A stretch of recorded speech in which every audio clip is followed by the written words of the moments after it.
Hi guys! Magandang hapon! Welcome back po dito sa Gandara Asari Channel for Showbiz Update. Kamusta po kayo? Ang puso nyo okay pa ba? Or kinikilig pa rin po kayo hanggang ngayon?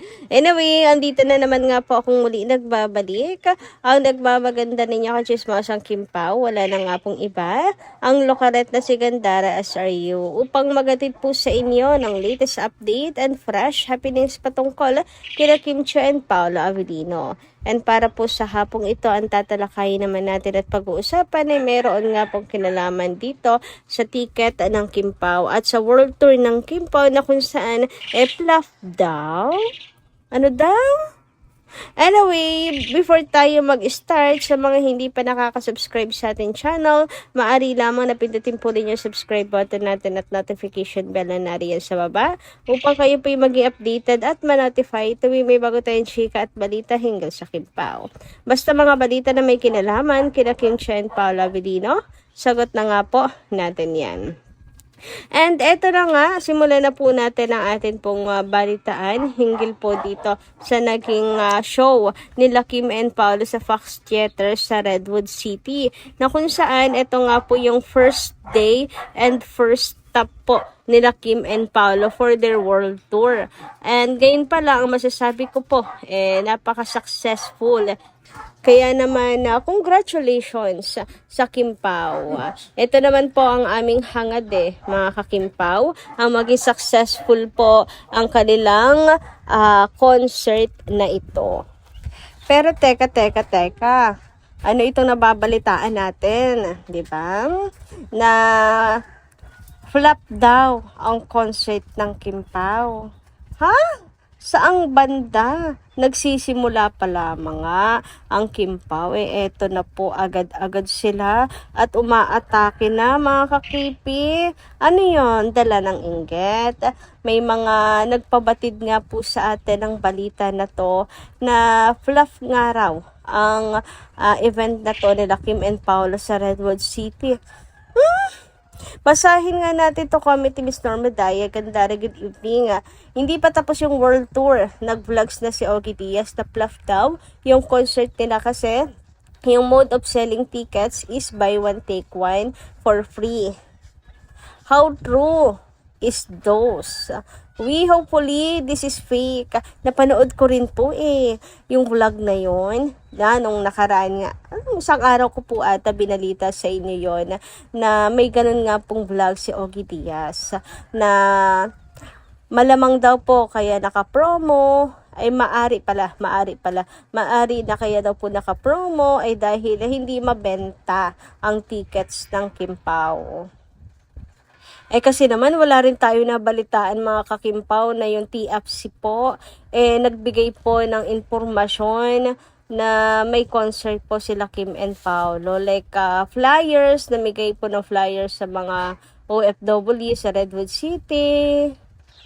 Tanging mga fans po yung nakikita natin na mimigay po ng flyers. Nagpapaskil po sa mga restaurant na pinagtatambayan po ng mga OFWs.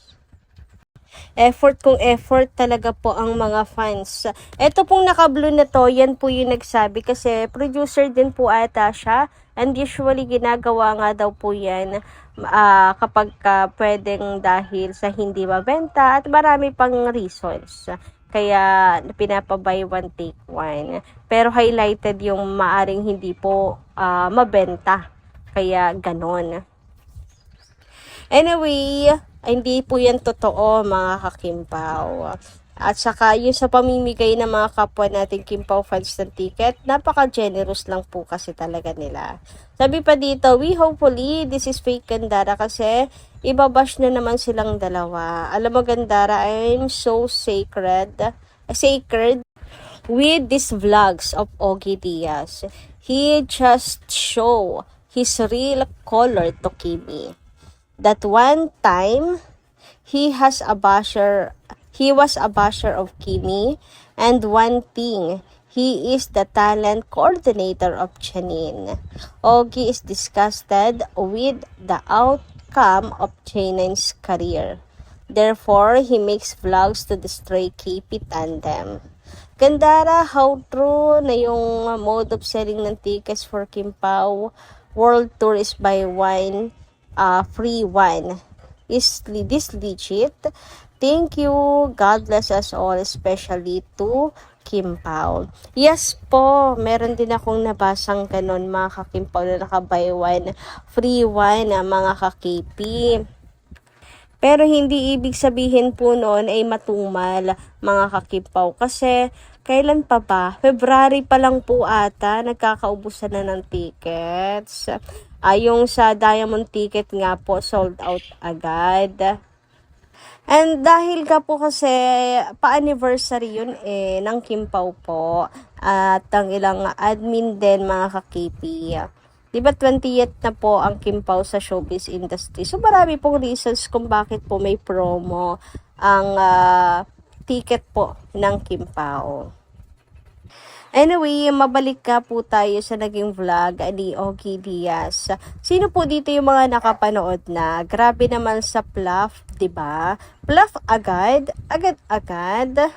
Hindi nga po ata nila nakita kung gaano na po kadami yung sold ng tickets ng Kim Pao. Doon lang po sila nag-base sa post po na yon mga ka-KP. Pero may promote din naman po sila kung napanood nyo. Pre-promote din po nila yon ang World Tour, ang The Alibay, at ang project na upcoming nila Kim and Paolo, which is ang Kopino. Nabanggit din po yun doon. Yan, nabanggit po ang tatlo. Concert, ang The Alibay, at ang Kopino na magiging project pa lang ng Kim Pao. Pero ang masasabi lang po natin, ganun pa man, medyo masakit sa mga fans sabihin na Pluff ang kasi nagsisimula pa lang. Actually, nung binalita to, ay hindi pa nagsisimula ang Kim Pao sasabihan agad ng Pluff. Pero buti na lang po ay nasupla po yan ng mga Kim Pao fans. Diba napaka-successful po ng ngayon, ng concert nila Kim and Paolo. Anyway, sabi naman dito ni Rene Atlas, ang mga basher ng Kim Pao. Shoutout po sa inyo at magandang hapon kung nakikinig po kayo ngayon. Ang mga basher ng Kim Pao parang asong ulol, tahol ng tahol. Proud sa idol na super ganda.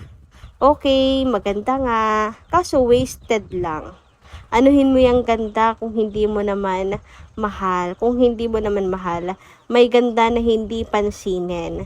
Kahit katamtaman lang ang ganda, kaso maapil, kawili-wili, ligawin. Agree ba kayo? Yes po, minsan nasa appeal. 'Di ba? And minsan nadadala po ng ugali. Kaya mas na-attract ka dun sa isa kasi mas litaw yung ugali kasi yung kabutihan and pagkaklase ng pagkatao mga ka-Kim Pao. Anyway, dumako naman po tayo dito sa comment ni Miss Vivian Karaig. Shoutout po sa inyo at magandang hapon. Ano ba yan? Daming ganon. Daming nega about Kim Pao. I don't like them really. Pao, if you really love Kim, be firm to your words. About their project with Nadine, I don't think it will work. Basta focus na lamang po tayo kay Kim or sa Kim Pao lamang. Sila ang gusto naming lahat. Doon sa DTT, hindi ko na yan watch. Below the Belt ang intriga Baka yan ay kampo ni Janine. Tapos, ang mga old pictures pa rin, daming atake. Basta Kim Pao pa rin ako. Ever.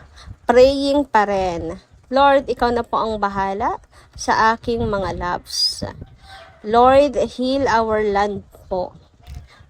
The best God is great all the time. Thanks po, Miss Beautiful Vlogger. Ay, kayo naman, Ma'am Vivian. Huwag kayo lumalaki yung ulo ko po. Palakpakin tenga ko dyan sa pa-beautiful vlogger nyo na yan. So, wala akong peace. Charot! Anyway, tama po ang desisyon nyo, Miss Vivian Karaig, na wag na pong pakinggan ang DTT kung yun naman po pala ay mga pangit at below the belt na po ang mga tirada kay Kim at kay Paolo. Diba, lalong-lalo na po kay Kim. Hindi ko po kasi yan pinapanood sila. Pati po si Marting Machika, di ko yung pinapanood kaya wala akong idea about sa mga sinasabi nila kay Kim and Paolo. Pero ganun po ba talaga nakakagalit at nakaka-high blood? Mga sinasabi nila, Ma'am Vivian Karaig? Nako, kung ganoon, nako ay sana po mga kakimpaw, patawarin pa po sila ng nasa taas. And sana hindi rin po makarating kina Kim and Paolo. Nako, ayaw na po natin na mai-stress po sila. Lalo na po si Kim na sobrang dami po kayang ginagawa. Kaya naman hindi maari po na may pumasok pang negative sa buhay nila. Mga kakimpaw, di ba? So, ganun na lang po ang gawin din ninyo sa lahat ng mga nakakapanood kay DTT at Marting Machika. Kung talagang nai-stress po kayo sa kanila, kung lakang naman, wag na pong panoorin, lagpasan na lang po ninyo. O kung maaari po, ay i-block na nga. Lalo na kung madali lang din po kayo, maapektuhan. Anyway, hanggang dito lang po muna ang ating update. Maraming salamat po sa inyong pakikinigan. Kita-kits po muli sa mga susunod natin, chika. Maraming salamat.